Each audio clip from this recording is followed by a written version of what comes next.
You go to America or Indonesia or somewhere like that, Dubai, landlords can do whatever they want. And I don't agree with that either, right? I don't want landlords being able to kick you out whenever they feel like it, because that's unfair as well. But there Yep. needs to be a balance. Yeah, look, I'm a big fan of pets anyway, and I've Yep. been doing pets, but I normally was getting pet bonds as well, but you can't do that Yeah. anymore either. And I found people with pets are actually really good tenants. And obviously, you've got to be careful. I mean, I think someone that's got, pit bulls, that's pit bulls are going to rip everything apart. They rip doors apart, they do everything. But if they got a Yep. poodle or something or a little cavoodle, it's very different.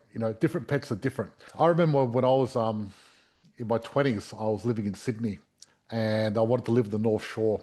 We went to this place and it had a view, but there was holes in the wall that were like this big, and cockroaches were Yeah. coming out the holes, and big ones, like massive ones. Yeah. And there was a lot of people signing up to actually want to rent that place. Are they really able to be responsive? Is she going to have time for that 5 minute conversation? We've got a bit of Exactly. a, curly issue. Is she going to be able to spend that little bit of time? If you've got a property manager who's absolutely overloaded, you are not going to get a hold of them. A lot of them, you don't even get their mobile number because they just cannot be bothered or they just do not physically have the time. Hi, this is George Markoski coming to you live from Money for Life. I'm here with Alice McSweeny. We're going to talk about 7 tips on your rental property. See, a lot of people don't lose money on property just by buying the wrong property. You can get the right property, but then if you don't manage it right, don't set it up right, you can lose money as well. Actually, in fact, 2/3 of Australians that invest in property lose money every week. That's the sad fact here. And the reason they're doing it is because they're buying the wrong property, they're setting up wrong, and we're here to show you how it's done successfully. We've helped 3,500 people over the last 20 years successfully invest in property and make lots of money and do it properly, so you're in good hands. Alice, welcome. Nice to be here. Excellent. So it's been a big change. I live in Bali for 6 months of the year. And then I come visit Australia every now and again. And I try to avoid winter, but here I am in the middle of winter in Adelaide, and it has been freezing. But Yep, I'm in Queensland. I've got my aircon going because I'm the biggest sook. all right, so it's nice and warm there at the moment. Well, apparently it's warm. It's like 15 degrees and I'm freezing. But anyway, Ah, okay, there you go. Yeah, 15 degrees. That's not that warm, no. Okay, no. so let's talk about rental properties, and because some people they like to do their own rental property and look after Yep. themselves, the old school way of doing it. And I think my way of thinking is I don't want to do anything I don't need to do. I want to get a team of experts to do it, including the rental part. Because what happens is back in the old days, things were very simple a long, Yep. long time ago. And you buy the house next door and you collected cash every week and you knew Yep. everyone and you got your car and you did your own service because you took the spark plugs out and put the oil and all that. But these days Yep. things are a lot more complicated, right? And Yep. sophisticated. And we've got tenancy laws and we've got all Yep. this other stuff and there's a lot more going on. So the things, simple things that people used to do, you can't really do anymore. You can't really service your car anymore. You can't go to the newspaper and find the property that's going to go up in value on your own, and you can't rent your property out on your own. So let's talk about that and talk about the 7 tips. Yep. Absolutely. And look, I've been doing real estate 26 years and it used to be that easy. So tenants used to come in, pay their cash, you pop out every 3 months, say hello, have a chat, and off you go. There's so many changes in regards to legislation, especially in Queensland. I know all around Australia has been, and it's varying. And it's just so difficult to keep up. Even as an industry expert, we every day there's something new we have to consider. There's something new, and it's not just, what we get from the REIQ, it's also what changes in regards to, your local laws. It's also, all of these things we have to juggle. Any Joe Blow may look through a property and go, oh, yeah, tenant's got a new spa sitting out underneath their patio. We as an agency go, no, that's poor compliance certificate. That's an instant breach. It's all of that. That's all together. So yeah, Exactly, it is exactly. ever changing. But the It thing is, is. I would say Australia would have one of the strictest tenancy laws in the world, Yes. right? We, Yeah. because Australia doesn't want homeless people, and they've really, but what they've done, maybe if they've gone a little bit overboard, but they've put a lot of power into the tenants' hands, and they've made it difficult for landlords because even if you're doing the right thing, you can still get in trouble. That's the thing. And Yep. I think like the laws here are just crazy. You know, you go to Yep. America or Indonesia or somewhere like that, Dubai, landlords can do whatever they want. And I don't agree with that either, right? I don't want landlords being able to kick you out whenever they feel like it because that's unfair as well. But there Yep. needs to be a balance. And I think, you know, now I think, I mean, even if you've got a pet, you can't stop someone from having a pet, can you? It's difficult. So, Mhm. under the new laws that they've got, a tenant can request a pet, and gone are the days where we can say, I just don't like that, I'm not approving it. You have to give a reason. So, if there's valid grounds, such as any damage to the property would be over and above the bond. So, if you've got, hardwood floors or, upbeat carpet or anything like that, that would be Mhm. grounds to decline it.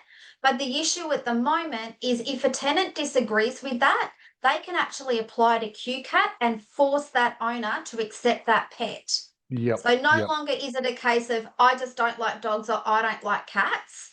We've got to give valid reasons, and then they do have grounds to, take us to court to force the owner to accept that pet. Yeah, look, I'm a big fan of pets anyway, and I've Yep. been doing pets, but I normally was getting pet bonds as well, but you can't do that Yeah. anymore either. And I'd normally get a No. pet bond, and I found people with pets are actually really good tenants. And obviously, you've got to be careful. I mean, I think someone that's got, pit bulls, that's pit bulls are going to rip everything apart. They rip doors apart, they do everything. But if they got a Yep. poodle or something or a little cavoodle, it's very different. Different pets are different. So I suppose with those laws, maybe a smart way to do it is find someone with a pet that you want, so that way you're not stuck with the Yeah. pet you don't want, right? Exactly. And it also comes back to making sure that they've got the right landlord insurance. So Mm, your industry standard landlord insurance do cover your pet damage. yep. So we make sure when we come through and do a routine inspection, if it's an outside only dog, we're checking to make sure that there's no signs that the pets are inside. Obviously, until that tenant vacates, we're not going to know 100%. But if you've got the right landlord insurance, we can just lodge an insurance claim, clearly see, as you say, the dog's damaged a door, it's chewed something, it's scratched something. That's a pet damage and they will cover it. Because, yeah, unfortunately, we can't get pet bonds.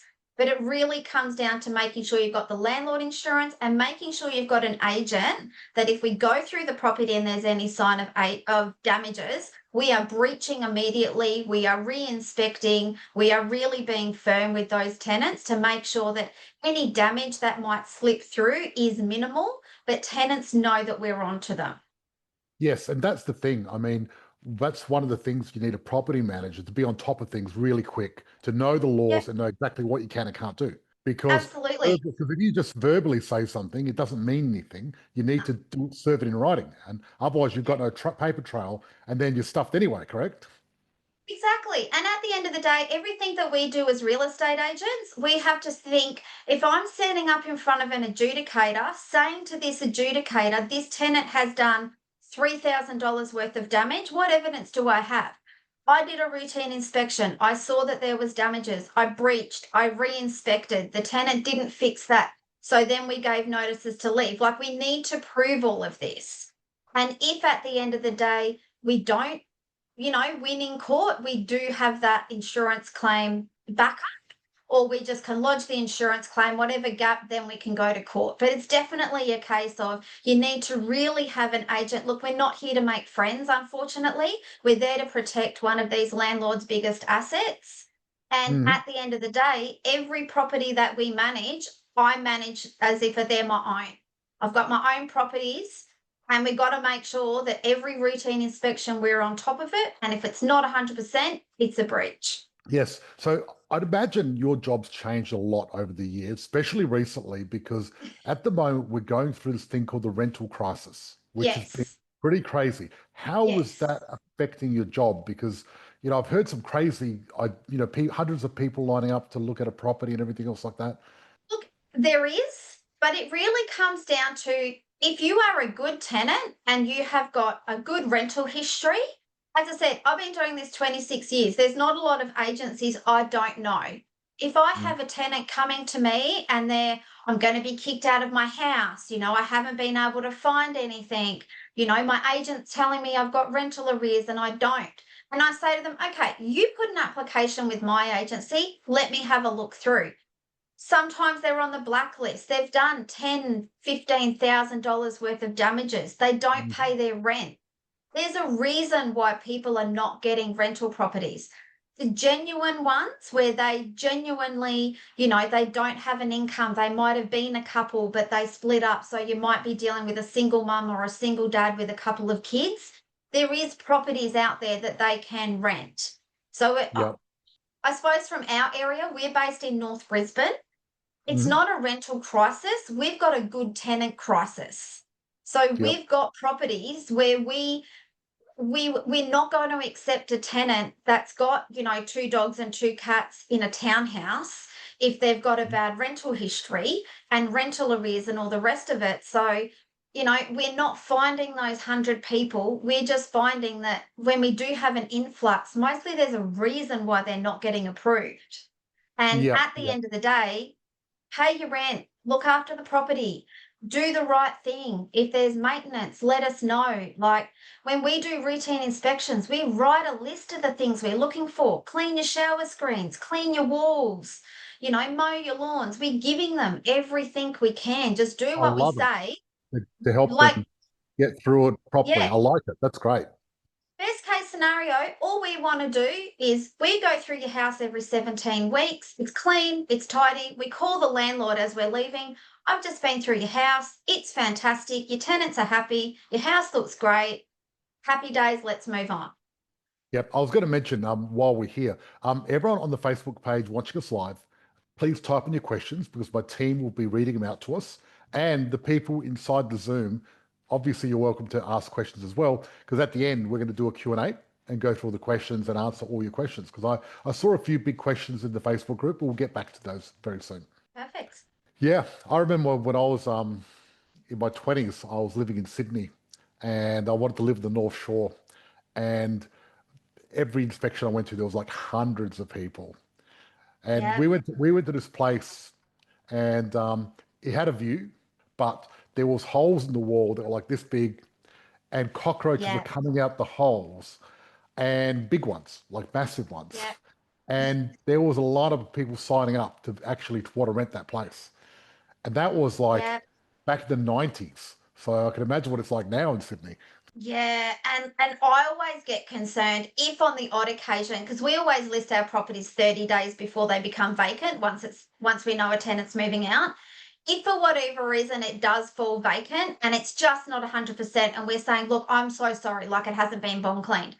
Any tenant Mhm. that goes, oh no, don't worry about it. Yeah, we'll take it. Like it looks clean. We're thinking, what's wrong with you? Like, is this going to be the standard that you're going to be living in? Exactly, exactly. Yep, Yeah, so we sort of go, totally. "Oh, that's a little bit of a red flag to me." Yeah, exactly, exactly. And the thing is, you got the graffiti effect because if you allow anything to get not maintained properly or dirty, it's just going to keep Yeah. getting worse, Yes, right? Yeah. that's the thing. So a lot of the time, if we've got a property that we take over a lot of managements where other agents have had it, owners unhappy, and then they give us management. So I word up my landlords and say, "Look, some properties I don't even have an entry condition report. I've got no information whatsoever on what that property was like before the tenant moved in." And so we Hmm. say to a landlord, right, this is going to be hopefully a one off cost. We're going to pay a bond clean. If there's a couple of walls that need painting, if there's a few things that need to be done, let's do it because I want to hand over to those tenants 110% property. That's going to be what our routines are going to be expected, and that's going to be our standard for vacate. Alice, I love that. I really like your high standards because having high standards is very important because if you lower them, it's going to keep going downhill and they're going to end up being trashed. Yeah, yeah, and I really do feel sorry for a lot. I've actually had an influx of owners lately where I've got one landlord that has had his property rented for 8 years with an agent. He gave us management 2 weeks ago, and I had Mm. to call him and say, I'm sorry. we've got a lot of work to do. And he goes, what do you mean? I had a routine inspection, 6 months ago. And I said, you've got threadbare carpet. You've got your blinds are non-compliant. They're not screwed to the side. I said, you don't have window locks on your windows. Like, we need to get this done. Like Mhm. these tenants have let your property get like this and your agency have not chipped them for it. So now we've got plans. Okay, so we're not renewing the lease. I've already got my carpet guy in there to give me a quote for that. I've got my handyman going through to give me a quote for that. And I'm like, this is going to cost you, but we need to get it back up. Mhm. Yep, exactly, exactly. I've got a few questions. Is there a rule regarding smokers? There's It can be in the lease agreement for smoking to be outside. Basically, it comes down to care of premises. So tenants must maintain the property having regard to the start of the tenancy. We automatically breach for smoking inside because we do have that in an annexure, and that is usually part of the REIQ one. But we have Mhm. absolute zero tolerance policy, because what needs to be cleaned when a tenant moves out that's had nicotine, you've actually got to get it sprayed. It turns into a gel, and it's a hard way to clean. Wow, yeah, I don't like the smell of smoke. Funny enough, my barber, I need to give him a list like this as well because I walked in today to get my beard done because I do it on Thursdays before my show, and it stunk like cigarettes. I reckon he had a Yeah, party. I reckon he had a party at yeah. the barber shop. It But makes me he's sneeze. probably watching right now, actually. If he is, Sorry about that. Please don't give me a bald spot next week. no, he's a great guy. He's a great guy, but it really Yeah. looked like a party. Thank you, Alice. The 17 weeks property inspection, is that a standard time frequency or is that the law to do an inspection every 17 weeks? Thank you. We do ours every 17 weeks. So legislation in Queensland is you can't do them sooner than 3 monthly. Mhm. Some landlords are getting rarely routine inspections. What I say to them is if they look in their Form 6, which is what they would have signed with their current agency, it actually stipulates in there how many routine inspections that agent has to do. If they're not getting as many inspections as what they should be, well, then they've got grounds to make an Office of Fair Trading complaint. Oh, really? Okay. Yes. There. Yeah. Yeah. It's all in the agreement. So when you get a new property manager, what are we looking for? What do we want in our agreement when we look for a new property manager? This is really good, actually. Yeah. So when Because you look at some your people money, some people charge a percentage plus extras, and others do a flat fee. Correct? Right? yes.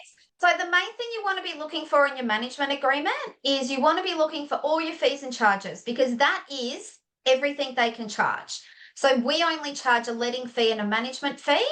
There'll be other people that go, no, we don't charge you if you have to go to QCAT, but it will be in your management agreement, like if requested or if required or something like that. That means they do reserve the right to do so. So Yep. a lot of the times, I mean, I've seen management agreements where owners are getting charged to charge the tenants for the water usage. They're getting charged for multiple quotes. They get charged for the routine inspections. They're getting charged for the end of financial year statements. They're getting charged if they have to go out and manually read a water meter. Like they get charged if they terminate the management agreement and it goes to another agent. They have a closing file fee. Like the Wow. fees and charges that some agents charge, I'm just thinking, do I want you to do anything? Or am I going to be charged for it all? Yep. Yep. But Yep. but yeah, and then your management agreement also stipulates all of your important things. So it usually Sounds like says my on there, accountant charges fees for everything. Sounds just like him. we don't. Yep. It's too hard to manage. Like if you're charging for a lease renewal, we've got some tenants that are saying, look, we're buying a property, so can we just do a short-term 3-month lease? We always have to have our tenants on leases, for landlord insurance and legislation Mhm. requirements. But I Yep. don't want to be thinking, am I going to charge? I mean, some charge a week's rent plus GST for a lease renewal. I'm thinking you don't need to find me a new tenant. You need to send them a lease, get my smoke alarm done, and do your paperwork. Like, yeah, all Exactly. of that. Exactly. Yeah. Your management agreement also contains everything your agent is going to do for you. So it says, are we going to pay your bills for you? How many routine inspections are we going to do? How many occupants and pets are we allowed to have? All of that sort of stuff is in your management agreement. And there's also the standard terms and conditions, which basically says we act on behalf of our landlords, so we can make decisions for them. We have to act in their best interest. If there's maintenance that's getting reported from the tenant, we legally have to report that to the owner. All of that sort of stuff is what's in your management agreement. Okay. And that's important because if you don't report the maintenance, you're going to get a disgruntled tenant and they're probably going to not treat the property as nice as they will Yeah. otherwise. So, yeah, exactly. Maintenance is one of our biggest bugbears, the biggest. So we proactively email out all of our tenants quarterly and say, is Mhm. there any maintenance, anything at all? If there's minor, whatever, we want to know about it because I'd rather send my handyman to go out and do a couple of things. And it's also important with your maintenance, have a good relationship with your trades. If I'm sending my electrician out to go do a light and he checks the house and sees that there's a power point that needs to be replaced, call me and do it from site while you're there. Don't Exactly. wait Don't until there's charge me another another fee call. to go back out there. Exactly. Exactly. Yeah. Yeah. And it's also about the relationship that we build with the landlord where they know that we are entrusting them with the property. We've got to have with our trades as well. I'm not giving you a blank check to go out to my properties for one thing and give me a $2,000 bill. It's a give and Mhm. take. It's Yes, of what is course. actually required. What can you see that's wanted down the track? Let's have a plan for it. Yeah. I think it's all about relationships, isn't it? When it Yep, comes to business. absolutely. Yep. Absolutely. Okay, so Emma Butler, I've got a big one here. Hi, Alice. I have a few agents managing my portfolio, and I have my own views on the quality and attention given. I'm seeing two different operating models. A traditional model where you have a single property manager managing a set number of properties. Two, a cohesive model where there's a team looking after your properties throughout the rental process, new business, new lease, repairs and maintenance, tribunal hearing, inspections, etc. Questions from your experience. What have you seen work best in the way of business models? Is there another alternative from the two I've listed? What do we need to look out for in the way of the servicing and charges? What would be a good agent look like? So the two ways. So the first one's called portfolio. So that's your traditional, you've got a property manager, they look after their portfolio and they're your point of call. So they're the ones that show your tenants through. They're the ones that do your routines, your entries, your exits, your maintenance, everything. The other one is what they call task-based. I have worked in an office with task-based, and to be quite honest, it was very frustrating because you've got someone that does maintenance and then you've got somebody else that goes does your entries and you've got someone else that goes does the vacates and then you don't always go through the same one for your routine inspection. For me, I'm a visual person. If I've seen a property and the tenant says to me, oh, that window in the lounge room that's not working, blah blah blah blah blah, I know it's there 2 months ago. I know exactly where it is. I know how that's happened. It makes it easier for us to be portfolio. Also, the downside with portfolio is if that property manager is on leave or something, you've got to deal with someone else who's basically got, your bank of information. But then it comes to how is the office structured? So we have a very tight knit team. So my girls know if something happens with a property, like the other day, one of my property managers were out, we had a gas leak at a property. It was her property. I've got my office manager calling the owner and sorting that out. I've got the other property manager calling the gas fitter to sort it out. We all were hands on deck.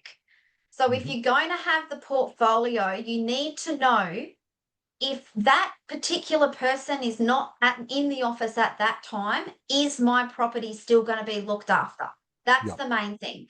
If it's task based, I had an issue with task based because I had a brand newbie who was doing maintenance that had to ask me what a patio lock was on a glass sliding door because she goes, there's no lock on the other side. And I said, yeah, that's called a patio lock. Like, we were having to explain to her that toilets have two buttons and if there's issues with that, like, it was just frustrating and I'm like, I'll just do it myself. Mhm. Well, if someone So doesn't it realize does. there's two buttons in the toilet, we probably got a few issues there. Oh, but then she goes, why does it have two? And I'm going, because one's a half flush and one's a full flush. She goes, well, one's not working. And I said, well, send a plumber. I goes, Mm. okay, what do I say? Well, you say that the buttons aren't working. Oh, drive me insane. But yeah, so Just flick it a few times. That usually fixes it. oh, like water, plumber, electric, electrician, like just tell the owner, call your plumber, find out how much it will be, send some photos, get it approved and get it sorted. Yep. Do you still talk to potential renters face to face? Absolutely. So two different scenarios. So either we get a vacant property, we do open homes, we meet them, we check them in through our system. Then, we process their applications and then, we put them to the owner. The other scenario is if the property is tenanted. As I said, we list all of our properties 30 days before they're going to be vacant in a tenanted property. So Mhm. what we do is we process the applications first, send it all through to the owner. So this is who they are, what they do, how much they earn, rental history. Who do you like? He'll then say, okay, or she will say, I like this one and this one and this one. Then we meet them at the property. So no one gets a lease agreement until we have spoken to them and met them. So Mm. we meet them at the property. How are they presented? How do they behave? What are they saying about the house? If they say, oh, this yard's great for my Great Dane, and we're like, no, a minute, you didn't apply with a Great Dane, so what's the go here? But yeah, Mhm. we do not offer any lease agreements until we've met them. We get a gut feel. If we're unsure, we'll go back to the owner and say, look, I just didn't get a very good feeling on this one. Maybe we need to start looking, keep looking for someone else. Yep.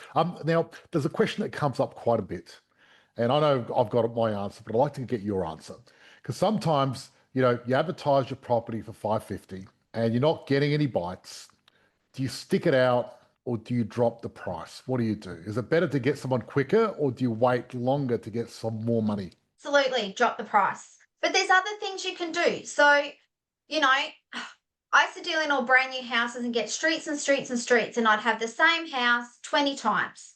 Are we offering 1 week's free rent? Are we offering a $200 Coles Myer voucher? Are we doing something else that we can do to make your property stand out? But absolutely, drop it. But in the rental market, it's not like sales. We're not talking about, 10, $20,000. It's $5 or $10, Yeah, it doesn't make a and difference make at the that end up. No, because it's rent. 1 week of rent will cover it anyway. And the thing is, you wait Exactly. an extra couple of weeks, you're losing more because it's quite a bit per week. Yep. Exactly. But also when it falls vacant, you've also got to go, is the property secure? Has anyone broken in? You've then got to worry about the lawns. Is it going to need a vacuum and a mop? Is it going to be all of that sort of stuff? So the quickest scenario we have, that's why we list 30 days before. If no one signed up 2 weeks before that tenant moves out, we need to do something. We need to drop the rent because I want the moment that tenant hands that keys in, I already know someone's moving in 3, 4 days later. Yeah, so what you're saying is, if we want to maximize the return of a property, we want to have every day we want a tenant in there paying rent because that's how you Absolutely. make money. That's why You we have don't you them. don't make you don't make money out of property if there's no tenant there. But not only No, that, you also explain now that not only that, but if you don't have a tenant, then you've got security issues yep, because people might break in. People aren't going to break in when you've got a tenant there, more than likely. exactly. Exactly. So Exactly. if it's empty, then you've got security issues, vandalism, all sorts of stuff. So it just complicates things and makes things even harder. So Yep, trying to get an extra 10 or 20 bucks ain't worth the income or the security or anything like that. I like the way you absolutely not. think. Absolutely. Yeah, and it's all just about wording up the landlord to say, I would love to be able to get you that, but we're dealing with an open market. Like houses, vacant rental properties or rental properties in general, tenants don't care whether it's through this agent or another agent or whatever, they just want the property. So they're just, if one's cheaper $5 around the corner, they'll get that because they see that as a high value. And at the end of the day, as a landlord, $5 a week, that's nothing. Yes, but also what I found with my experience is the people willing to pay the extra high rent aren't usually your best tenants anyway, because they're a bit more desperate, because they're the ones that have got. Is that? Would you agree with that? Yeah. Back in the day when you used to be able to offer more rent, Hmm. I can tell you with 100% accuracy, not one tenant that said to me that they would pay extra rent did not turn in to the biggest pain in the neck. Hmm. Because they're like, I'll give you an extra $50 a week. And I'd say to landlords, I can tell you that I'm going to give you $100 a week. If I've got no intention on paying it, what difference does it make? We had Yep. constant issues because they just wanted us to look at the dollar signs and ignore any rental arrears, ignore the fact that the agent said that they were difficult to deal with or, they'd had damages or anything like that. It just doesn't make sense to me. Like Mhm. it's not a bidding when it comes to tenancy. We're at the end of the day, I'm handing keys over to hundreds of thousands of dollars of someone's asset. Make sure, are you a good tenant or are you just trying to buy your way in? Yeah, so Alice, so what you're saying is quality of tenant is more important than the price they're paying because long term, you'll make more money that way because someone that's paying more, if they're a bad tenant, you're not going to get the money. You might get damage and a lot of Yep. heartache as well. Yep. Well, look, you have an insurance claim. We've got downtime. We've got to get quotes. We've got to send it all through to insurance. If we've got to lodge QCAP papers, like we've had tenants that have vacated, a little bit of cleaning and stuff. They claim their bond first. We've got to lodge QCAP papers. I've got QCAP that we lodged 2 months ago and I still don't have a court date. Like Mhm. we've got new tenants in there, but it's downtime. The owners are out of pocket. They've got to get stuff done.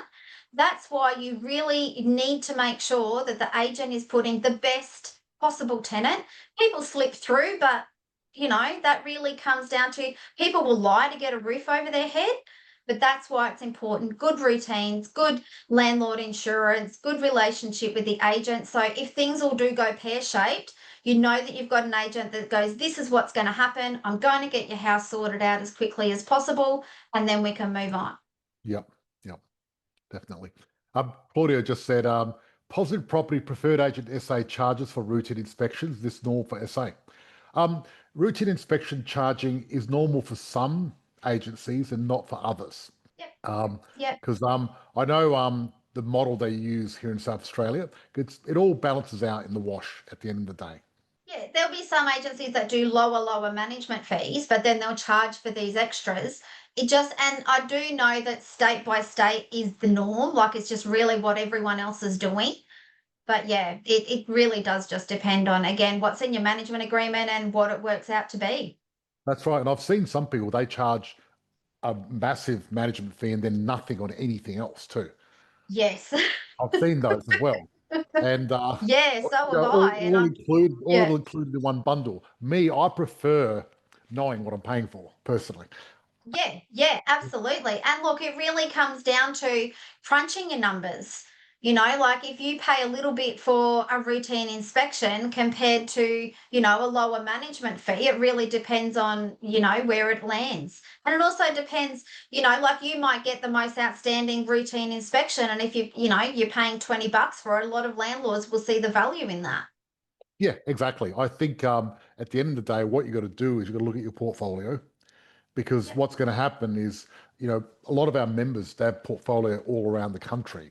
So because of yeah, that, you can't, the old days, you're buying all in similar areas. You get one person managing all your properties. And when I started yep, investing, that's what I had. I had one manager for my properties. But now I've got so many managers. It's crazy because I've got all sorts of different types of properties in all different states. And as that happens, some managers charge me more, others charge me less. It's just the deal that we mm, did at the time. And yeah, some of my managers are charging me inspections, others don't. But what I look at is the overall picture. Are they doing a good job? If I'm paying a little bit more, a little bit less, it doesn't bother me too much because mm, the overall picture is important that one, my property is getting looked after, my property is going up, and I'm getting paid every week. Because you've got to look at yeah, the big picture. That's the most yeah, important thing. Um, yeah, absolutely. Not a bad idea to get a good deal, but I think trying to get a great deal is not ideal either because Yeah. property managers that are too cheap, they've got a big portfolio each because, and that's the thing, because can you talk more about this? Because I need to touch on this as well, because there's some people out there offering crazy, real Oh, cheap management fees, and I wouldn't touch them a 10-foot pole. I would not do no. it. because I know No, for that money, you can't actually hire someone that's good. no. And at the end of the day, as I said, it's hundreds of thousands of dollars of an asset. I know that there's cheaper agents around here. I can name them all. I know who they are. I know what they charge because I take managements off them all the time. Because going in with a cheap management fee is only going to get you so far. Most of the ones that have the cheap management fees, they're not hiring proper property managers. A lot of them are not even licensed. A lot of them just work under, they're an admin. So you might have someone that's got absolutely no experience. You might be dealing with someone that's outdated when it comes to technology. Are they really able to be responsive? At the end of the day, you want to make sure that your property manager, if I call her, is she going to call me back? Is she going to have time for that 5 minute conversation? We've got a bit of Exactly. a, curly issue. Is she going to be able to spend that little bit of time? A bit of maintenance came in, I'm not really sure of. Can I have a quick chat? If you've got a property manager who's absolutely overloaded, you are not going to get a hold of them. A lot of them, you don't even get their mobile number because they just cannot be bothered or they just do not physically have the time. Because at the No, end of the true. day, your real estate's a business. So, Mhm. you know, cheap fees, more properties, less service. That's really what it Yeah. comes down to. This happened to a friend of mine because I've always, look, whenever I hire someone, I want to hire someone that's good at doing the job. And I prefer paying a little bit more than the average market rate, but I don't like paying way too much and getting ripped off either because I want to get that balance. And I find normally, you know, that's what you want. You don't want bargain basement. And a friend of mine, because he started investing with me too back in the 90s, and he found this agency that was doing 5% management fees. Yeah. And his property did not get looked after. It was a flat fee of No, 5%. They wouldn't return his calls.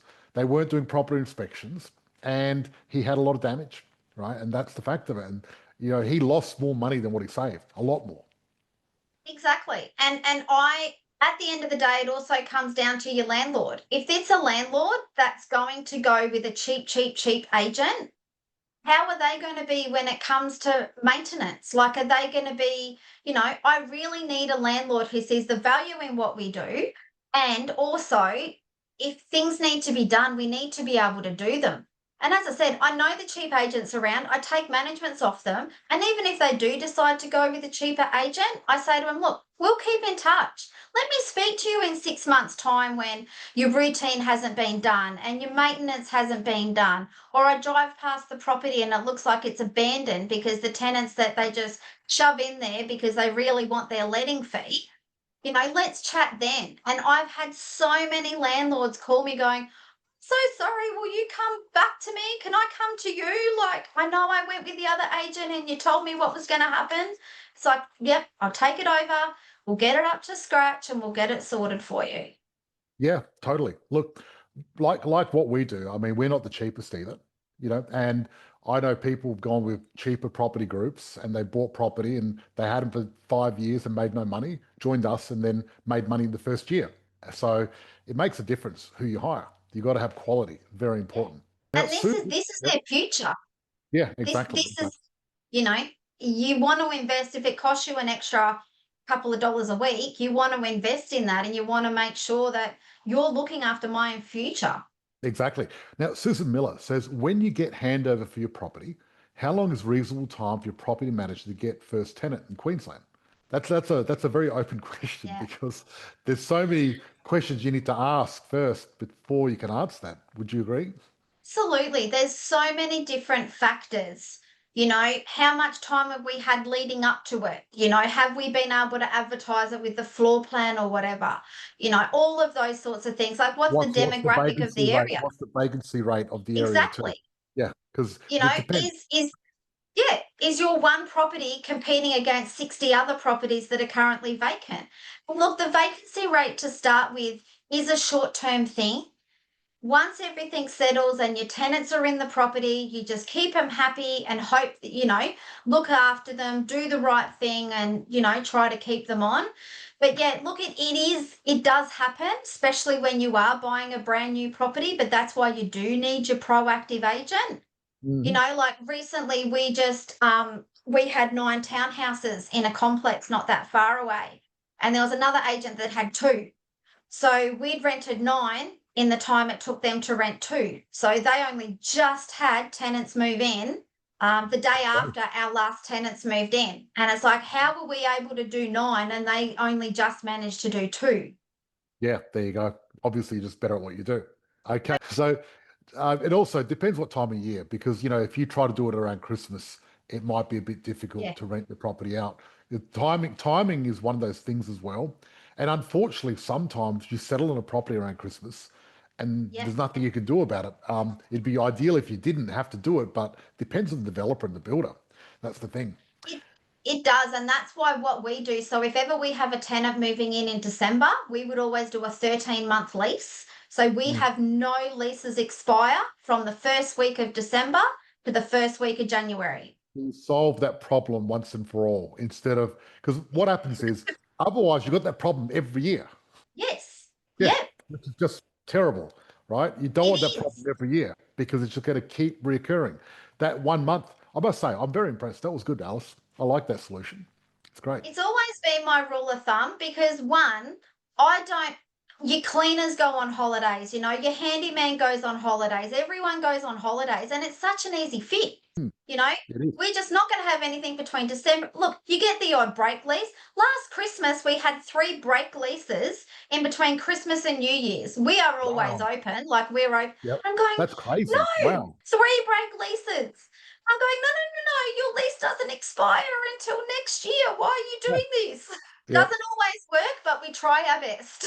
So Tristan Allen says, I'm waiting for QCAT date at the moment with damage to property. I've been told that due to rental crisis, the courts have been more lenient with tenants and not always approving eviction. Have you found this recently in the current rental crisis? I have, and to be quite honest, I have argued with every single adjudicator that tries to tell me that this poor tenant is going to be on the street or whatever.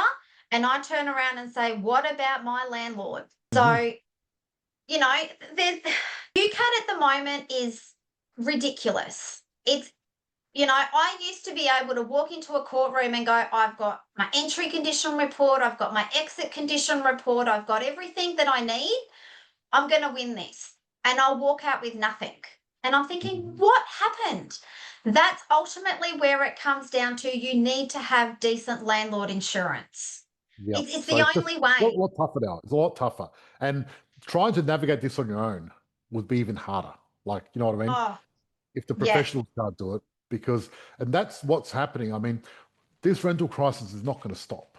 no, We're getting a it lot can't. of, no, no, I mean, the challenge is we got record immigration, Yep, and we got record number of builders collapsing and going broke. We yep, got record spending on infrastructure, governments taking all the tradies out of building into building their projects. This is yep. a perfect storm. Next 10 years is going to be a rental crisis. And I think it's going to be tough for tenants, but also for landlords, because QCAT and places like that are going to be a little bit softer. But it is what it is, right?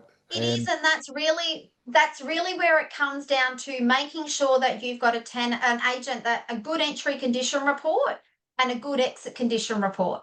So yeah, I've actually got court tomorrow. I've got a tenant taking us to court because he vacated the property. There was minor damages, but cleaning, carpet clean, all that sort of stuff.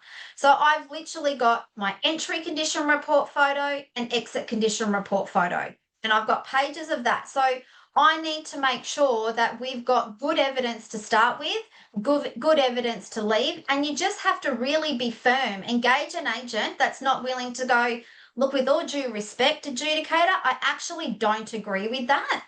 That's not in line with the Residential Tenancies Act, and be firm. I have had adjudicators go, well, what do you mean? Explain it to me more. Because the trouble also with QCAT is, in order to be an adjudicator, you don't have to have anything to do with property management.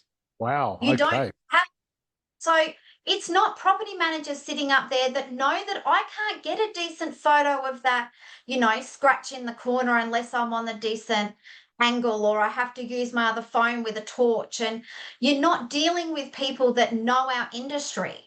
Hmm. They Which makes it a some bit more of like difficult. they've got no idea. They've got absolutely no idea about residential, you know, actual property management. Yeah, okay, they've read the Act and they know which section of the Act, but they've never been to a property. They've never done an exit or an entry or a routine. And that's ultimately, until something like that comes in, we are on the back foot anyway. So we just have to make sure, dot your I's, cross your T's, and honestly, don't take nonsense when you're in there. Yep, yep. Okay, what are the risks of multi-tenancy, each with individual bond and agreement? We don't do it. So that's a rooming agreement. We don't do it. Yeah, The issue we with don't a do it either. rooming, We don't yeah, do it either. We don't like it. it's No. I've I started off my real estate career in the city, and we had a couple of situations like that. But you've got this tenant that doesn't like that tenant, you know, makes their steamed vegetables and their broccoli in the middle of the night, and it smells out their room. No, we don't do it. Yeah. Look, it gets very complicated, and Yeah, a lot of people want to chase a little bit extra money with multi-tenancy properties. And I want to address this yeah, now because I get people reaching out all the time asking about it. And the thing is, when you're investing in property, you want something that's easy to sell because the value goes up by people wanting to buy it. There's not a lot of people that are looking to buy rooming properties. So those properties don't go up the same as a 3 or 4 bedroom house or townhouse that people want to actually live in and buy. yeah, Also, management costs so much more. You eat away a lot of your profit, and there's more damage because there's more people, and it's not really that much better. But if you compare a house and a rooming house, the house will make more money because of the capital growth. yes. Anyway, Yeah. An agency. So we don't do rooming act at all. And, you know, it's going to be very hard to find an agent that actually deals with that sort of stuff. yes, And it so is. then who are you going to deal with, and are they really up to it? And, you know, when it comes to investments, you want something easy, give me growth, give me rental return, give me, you know, low maintenance, make it easier, as easy as possible. Yeah, you don't want to be moving people in, out all the time and things like that. Right, Has exactly. someone broken this sofa, or you include a bed and someone's broken the bed, or it's Yeah. it's just too hard. Well, the thing is, there's two types of property investment. There's a thing called passive investing, which is what we do Yeah, here, where you buy a property, you get a property manager, you get everyone else doing all the work, and you sit yep, back and get your money every week and get your capital growth yep, every year. Then there's all the other ways of doing it: rooming, development, hotels, hostels, Airbnb, all that sort of stuff, which is actually a business and it's work, and you actually have to yeah, work. But if you're going to work there, you might as well become a specialist or invest in something else that's going to be passive because it's not a really an investment if you're working. Because exactly, a proper investment is one where you don't have to lift a finger. exactly. And you know, get the right agent, and that's exactly what you should be able to do. Exactly, exactly. So Kim Perk says you were talking about the different business models. There's often an issue of the rental manager getting burnt out and overwork. It's terrible because they're often good property managers. What is a good number of houses can a property manager manage before they are overworked? Depends on the way your office is structured. So my property managers, they do no trust accounting at all. I've got my trust account manager.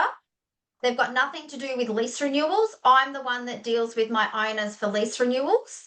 They don't have to worry about doing lease agreements. They don't have to do their entry notices. They don't have to schedule anything. So I've really got all those admin things I've taken off my property managers. So it's a very difficult thing to answer. I know that there's some agencies that will overload them and just try to squeeze them for everything they can. It doesn't work. No, So, no, because no one's happy. The tenants aren't happy. no, The landlords aren't happy, and you're not going to be happy no, as your boss because you've got stressed out staff that aren't happy. So it exactly. needs to be a win-win. At the end of the day, what you need is people to be able to enjoy their job because then they're going to do a really good job, and everyone's going to be Yeah. happy. And Win-win. I'm very firm on my girls. So they don't handle any out of office calls, so they can leave their work phone in the office. I only want them from 8:15 until 5. I do not want them worrying about anything after hours. I, on the other hand, am always working after hours because that's what happens when you own a business. But I make sure that my property managers They have their weekends. If there's any weekend appointments, I do them for it because I want to make sure that they're coming in at 8:15 and they're refreshed. I don't want them burnt out. I don't want them worrying about, someone said there was an emergency last night and it wasn't an emergency and blah, blah, blah, blah, blah. It's not the way that you're going to get the best out of your team. They're just going to be tired and it's hard enough. Yep, absolutely. Someone's saying, what percentage of weekly rent does a good agent charge? It's not weekly rent, it's a percentage of the money coming in. So it's not actually, so yeah, so what do they charge roughly? There's a, It depends. And we were saying a lot of the, I know for our area, I know that like we charge 7% plus GST. I know that there's cheaper ones. As I've said, I know that there's cheaper ones out there. That's yep, what they do. and there's more expensive ones too. Exactly. We are normally more expensive. So if any Joe Blow comes in, we are more expensive, but we actually do look after the positive property client. So that's why we've negotiated the 7%. But in saying that, you're not paying your admin fee. We pay for professional photos at our own cost as part of our letting fee. Like we're investing as well in your property. But I know that there's some agencies, they might charge 8-9%. Depends on who it is. Also depends on if you're going with a franchise. They've got franchise fees, they've got all that sort of stuff. So they're usually more expensive. But I suppose it also comes down to negotiation if you do have an agency and just seeing what it is, but also making sure you have a decent one. Yep, definitely. Hey, Kim, do you mind sharing the member wins slides? Because I'd love to acknowledge some of our members who've done really well recently with some of their properties, because we're winding up. We've got about 5 minutes left before we finish. Member wins. This is my favourite part of the show. Okay, so James and Kate from New South Wales. Real people, real results. They bought in Redback Plains, Queensland for $599. Deposit just under 60,000. Current valued at 686,000. Current profit 86 grand. 143% return. They're now an Orange Belt. Congratulations, James and Kate. If you're here, great. Orange Belt means they've got 3 investment properties now. If you look at behind me on my wall, I've actually got belts up there, and there's a white belt, and it goes up all different colors until we get the black belt. And what we're trying to do here is get to black belt, which is 10 properties in 10 years, and create financial freedom. Next slide, please. Adam Della from Victoria. Adam bought in Northgate, Queensland. November, let me just move this out of my way.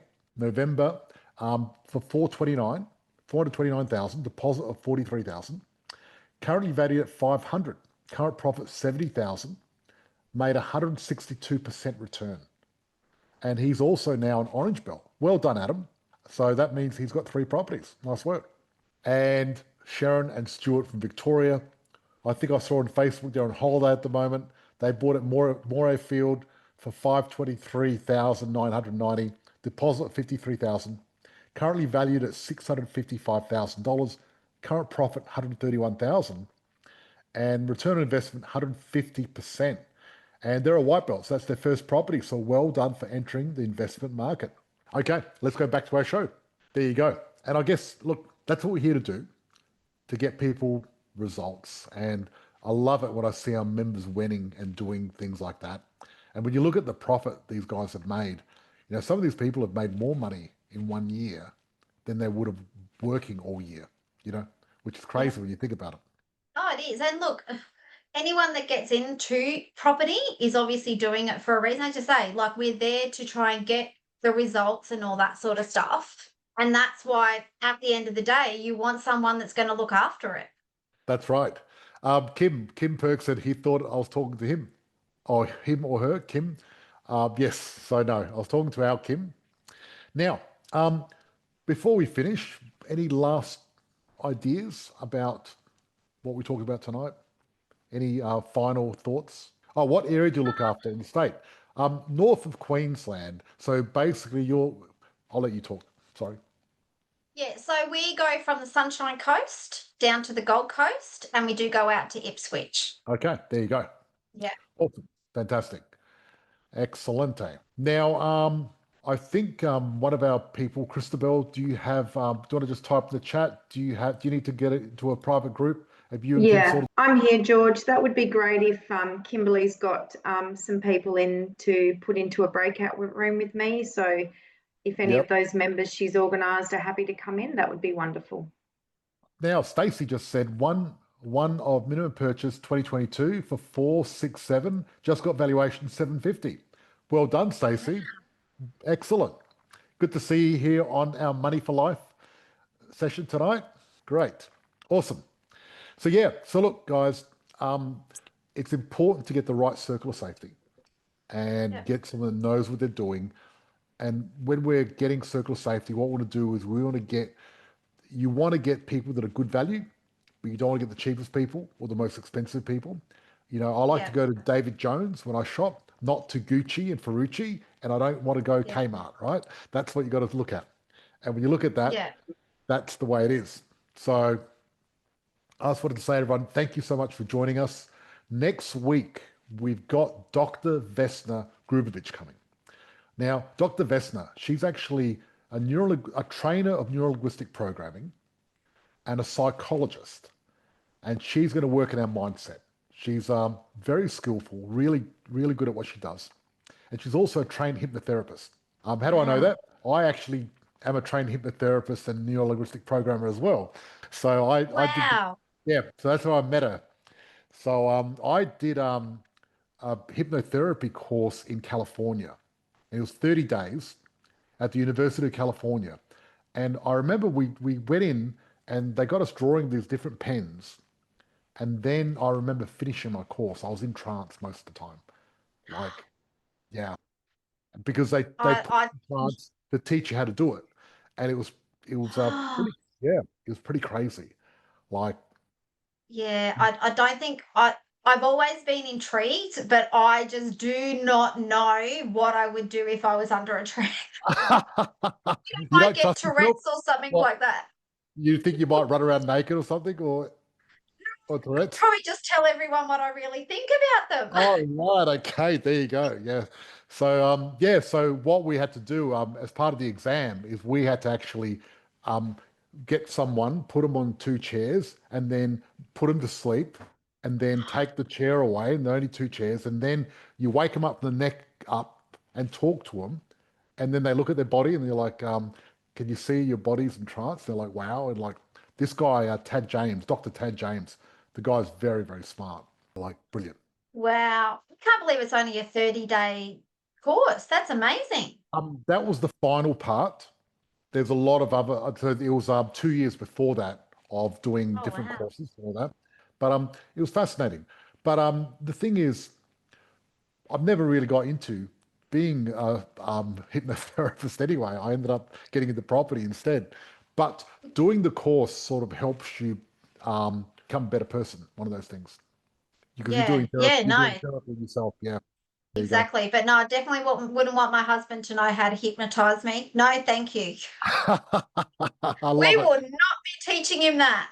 Okay, fair enough. Well, Alice, look, lovely to have you on tonight. Thank you so much. I really appreciate it. Uh, Absolutely. Not an issue at all. Happy to chat anytime. And I just want to say thank you to everyone else that joined us. I'll let Christabel go into a private room and I'll see everyone else next week with Vesna. It's going to be awesome. Thank you. Bye bye. Awesome. Sounds good.